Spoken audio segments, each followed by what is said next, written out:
Hello, everyone. Thank you all for being here. I'm super happy to be here today and talk about retention marketing for e-commerce. But first of all, let me quickly introduce myself. I am Isabella Ingrid, and I am a marketing strategist as well as the founder of a marketing agency.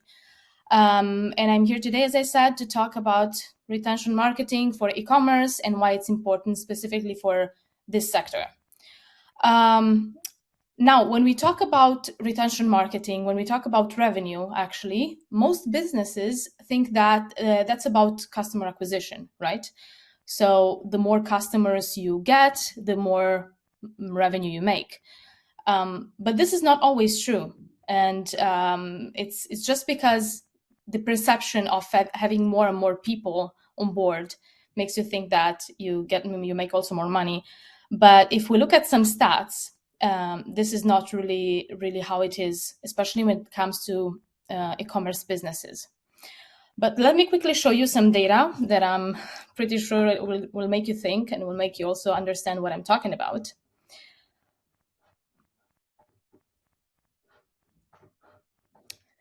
There we go. So did you know that increasing your customer retention by only 5% can increase your revenue from 25 to 95%? And would be great to know from you in the chat also if you knew already about that. And here's the next one.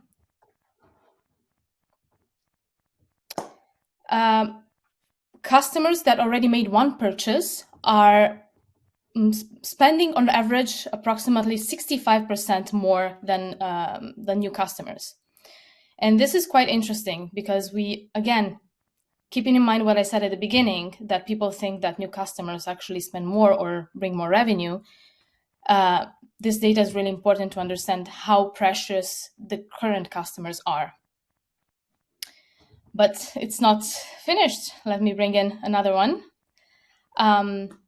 Acquiring new customers can cost you up to 5 times more than maintaining new customers, maintaining current customers. And why is that? That is because we spend money on customer acquisition. We spend money on advertising. We spend money on all the customer acquisition strategies that we put in place, our time, our resources. So this is all efforts that we could avoid if we used the current customers instead for improving our revenue, increasing our revenue. And here's the last stat, and then I'm going to get right to the main strategies. 41% of e-commerce profits come from 8% of your customers. And this is crazy. It might look crazy as data, but actually later on, I'm going to show you how this works. And I'm going to also make an example with a real e-commerce and show you that this is really how it is. So this is, I guess, just a couple of ideas on why it's important to really spend your time and put more efforts into retention marketing. With retention marketing, you can focus on identifying, for example, customers who are at risk of leaving your business, and then using different strategies, different techniques, such as email marketing campaigns or retargeting campaigns or special offers to make them stay or to re-engage them. So we can also say that one of the most important benefits of retention marketing is that you're using your current resources and your current customers instead of trying to continually acquire new ones. So what we can get with retention marketing is not only keeping the current customers engaged and making them purchase more than once, but if it's done right, the whole process can also get you to understand your customers in depth, which also means that you can use this data to identify some patterns, some trends, for example, that can be also useful for your future marketing decisions. I can, for example, see that a certain product was more interested for certain customers, or that customers purchase, for example, more during certain days of the week, certain times of the week, or even that they purchased more during some promotional seasons, for example, like right before Christmas or like right before summer, or even the promotion season that we just had now, that was Black Friday and Cyber Monday.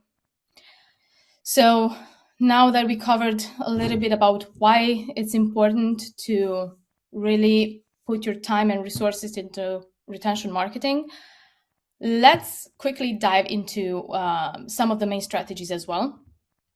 I brought in 4 strategies here for retention marketing. There are many more, so there are combinations of the different ones that I'm about to mention. But what's important is to understand how you can really use the data that you currently have, and how you can also use the customers that are already in your database. In order to do this, I am recording this webinar for RFMcube. So I'm going to use RFMcube software also to give you an idea of how you can actually use it and how you can create segments and use them in your email campaigns. I'll need to share my screen for that. And I will start with the first strategy, which is win-back campaigns. Let me quickly share my screen and make sure that I have that covered.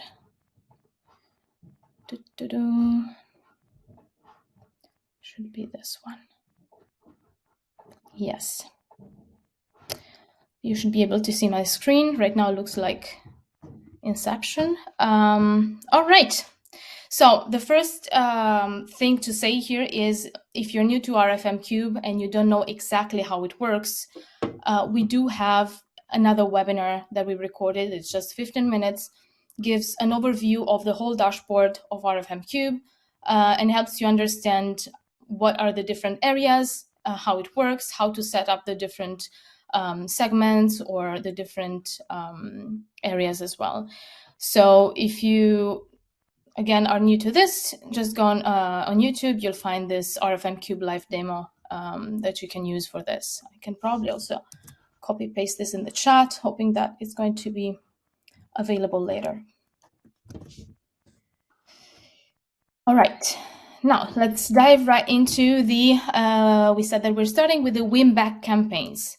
When we talk about win-back campaigns, we're talking about wanting to get back to clients, to customers that haven't purchased in a long time. So going on the RFMcube's dashboard, I'm going to go on the segments management.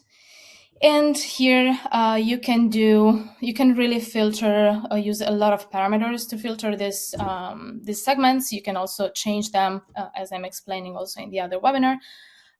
So win-back campaigns, I would say we get, for example, very old customers, let's say that purchased more than a year ago.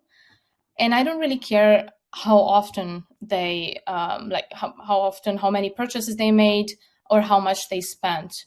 What is important for me is to understand how many people maybe purchased just once or even 10 times, but a very long time ago. And what I can do here is then applying this filter. And I can see that people that purchased more than a year ago are 72%, which is a lot. And this helps you also understand how many people are basically, how many customers are in the sleeping mode right now, and how important it is to try to get these ones back, because it's free of any extra costs, while instead of going and getting new customers.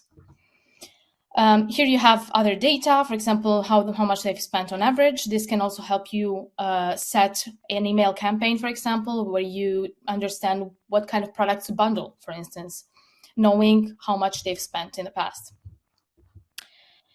What you can do now with this segment for this win-back campaign is save it or integrate directly with your email marketing tool. And I usually like to call it with the name of the campaign that I'm going to launch. So in this case, it's going to be the win-back. And what you can do there is just save it, and you're going to find your segment here. Alternatively, what you can also do is, of course, as I said, integrate it directly with one of your main, one of the email marketing tools that we have here, or you can download the CSV file, which is very useful as well, also for maybe retargeting campaigns on Facebook, for instance, although we also have the Facebook direct integration. So this was just the first strategy. Now, with the second one, just give me 1 second. We're going now to the referral programs. Why are they important? Referral programs are usually meant for those people that already trust you a lot, that already trust your brand, and that already like your brand.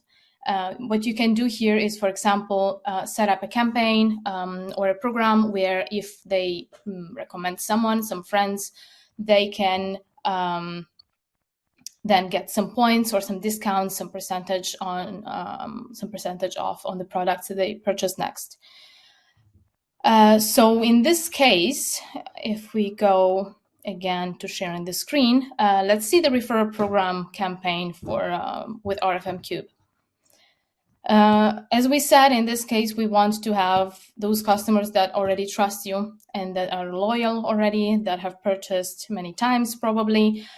So let's say I want to select here people that purchased less than 1 month ago, 1 to 3 months ago. And here it depends. You can either play with the time, so when they purchased last, and maybe get the ones that purchase more products. Or you can say, no, it's better to get the fresh ones and that purchase more. So it also depends on your shop and how many purchases you usually get. In this case, I'm going to go for this 3. So they have to have made at least 2 to 3 purchases. And let's say last 1 to 3 months. Then you can always adjust it. If you see that your segment is too small, you can always adjust it and say, I want to have like a bigger segment in order to launch this campaign.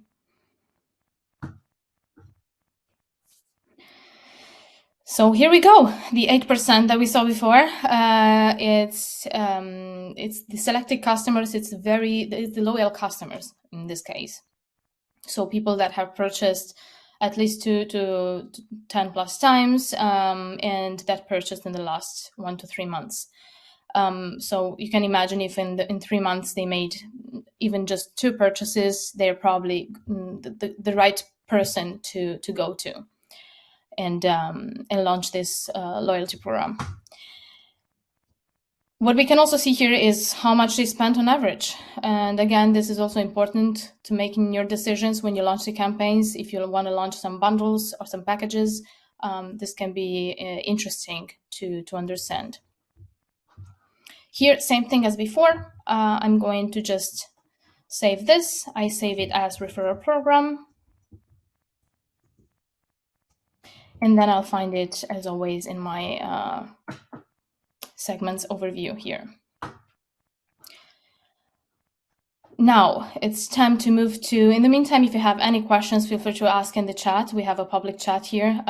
Feel free to ask anything you might have in mind, and I'm happy to answer your questions. Next one is, I'm moving here, but I see that it's not playing. But the next one anyways is personalized campaigns. And this is one of my favorites because it's really one of those that works best as well. Let me share my screen again. And let's go to creating personalized campaigns. Now, why is it important to personalize campaigns? I guess you already know. When people find an email in their inbox that responds to their needs or to their interests, they're much more likely to order or to purchase. So creating these smaller segments based, for example, on some product categories or on some specific products can really be useful for your next campaigns as well. Another way is for you to understand what to work on next. So let's assume, for example, you sell shampoo. You want to see how many people bought shampoo as a category from your shop. and you want to see if they purchase maybe more shampoo or hair oil. And in this case, you can understand from their preferences if you should work on maybe a new line of shampoos next, or a new line of hair oil. So this can really help you, as we said before. If retention marketing is done well, you can really understand your customer in depth, and really it can really help you also for your marketing decisions. Just a little bit of water. And let's get to the personalization. In this case, I guess I don't really care when they purchased, and nor how many products they purchased, because I'm planning to create smaller segments based on the products that I have, so that I can create this personalized email campaigns where I just send out shampoo offers to people that already purchased shampoo, hair oil to people that purchased hair oil in the past, and so on. So I don't care about this part, but this is where I wanted to get.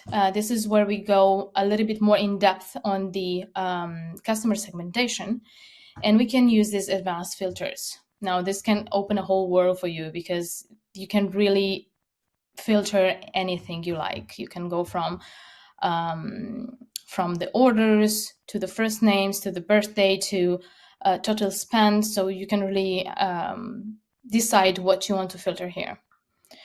So in this case, I want to filter the orders, and I want to go for the items. As we said before, we wanted to go for the shampoo category. So let's try that out. The name of this category is shampoo equals. Okay. Here, I stop here because I just want to select people that purchased shampoo in the past. But you can also use the end filters and really go further in the segmentation, or the possibility as well. When I apply this filter, I will get, again, immediate data on how many people, for example, purchase specifically shampoo. Here I probably used equal instead of contain. So let's adjust that. This can always happen. Again, you have to always play with it a little bit and understand what are also your categories. In this case, we're using the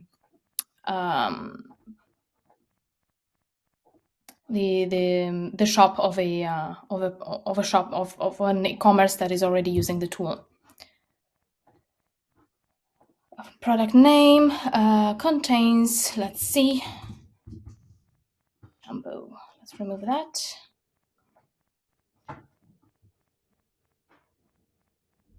And there we go. We have our shampoo. It was not the category in this shop. It was the product name. So in this case, it's not the same for everyone. Depending on how your shop is built, you're going to have different categories and then different product names.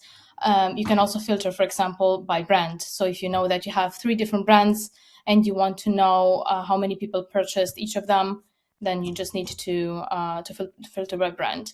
And this probably can also help you with your inventory, for example.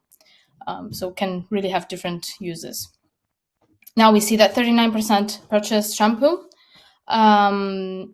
And again, here it's just one example. You can do this with all the categories or all the products that you have. You can create different segments for each of these products, and then launch personalized campaigns based on that. And this is not the only use, because the fourth and last strategy I want to touch today is the upselling. And this is why I'm staying on this page, because when it's about upselling, it's about understanding what people are interested in and trying to sell something that is similar to that. For example, let's assume I am, selling smartphones, and I need to see how many people purchase a certain smartphone, so that I can launch a campaign about this for this smartphone covers, for example. So you can really play a lot with upselling as well. Let's assume that in this case, I know that these many people purchase shampoos, so I save the segment as shampoo. And in the upselling, what I'm going to do, I can also see, for example, how many people purchase the hair oils. So in this case, it's called like this in this shop.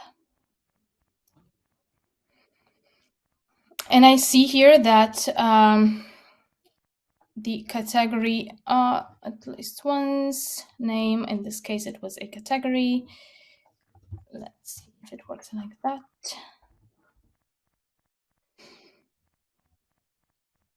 So I see that only 8% of the customers purchased the oils, while 39% before purchased the shampoo. So this could be a good way to try to upsell and say, okay, let's try to reach at least 20% of people that purchase also the oils. What can I do? I can maybe create a bundle. So I can create these packages of shampoo plus conditioner and oil. Or I can create a promotion saying just for this week, the hair oils are this much off. Another option is creating some awareness around it. So creating some content around why hair oils are good. What do they do? So you can really play a lot also around this topic.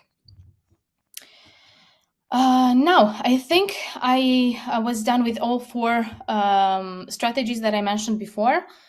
As I said before, there are many other options and possibilities here. This is not everything we can do, but I believe that it already gives you an idea on how you can use RFMcube in this case, and also how and why it's so important to use customer segmentation and retention marketing for e-commerce. If you do have any questions, feel free to write them. I'm going to leave the screen sharing here. Feel free to write them in the chat. I am reading it now. And if you do not have any question, then I'm happy to chat with you also later. If you need anything, feel free to get in touch with us anytime. We are at info@rfmcube.com, and looking forward to seeing how you get to use RFMcube. Bye-bye.